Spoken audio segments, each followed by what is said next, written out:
Another factoring challenge for us. This looks like a quadratic, except the coefficients are a little bit miserable. 4/3 and 8/9, and, well, -6 isn't so bad. Let's see what we can do with this. 4/3 x squared plus 8/9 x minus 6.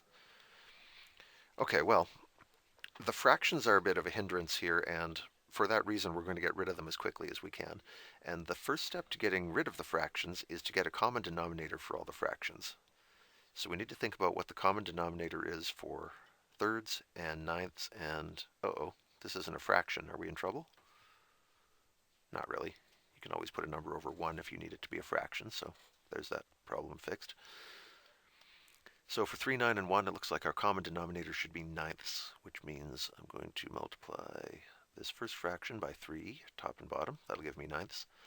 The middle fraction is fine just the way it is. I'll leave that alone.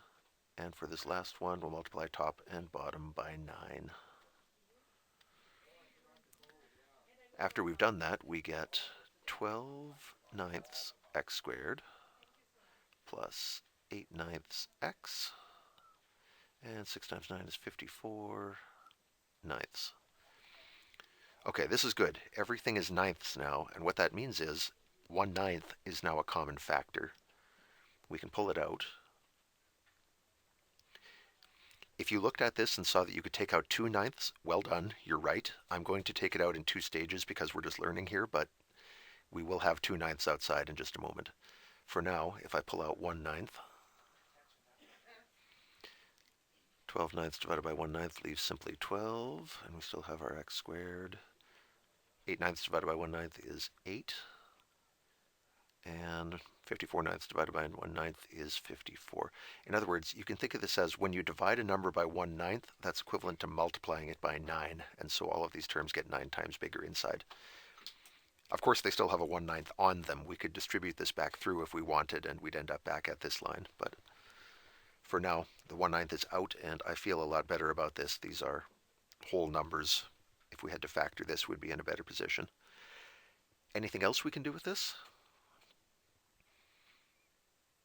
All three of those are even. We should be able to pull out a 2 at the very least. So here's our 1/9 times, I have now taken out a 2, and that leaves us with 6x squared plus 4x minus 27. Oop, square bracket, sorry. 1/9 times 2 is just 2/9. That's a little nicer. And what we would normally do at this point is try to factor this trinomial, but not all trinomials are factorable, and as I found out in my previous take, this one is not factorable. So take a swing at it if you like, but don't spend too long on it. I claim without proof that there are no rational factors that will take this thing apart.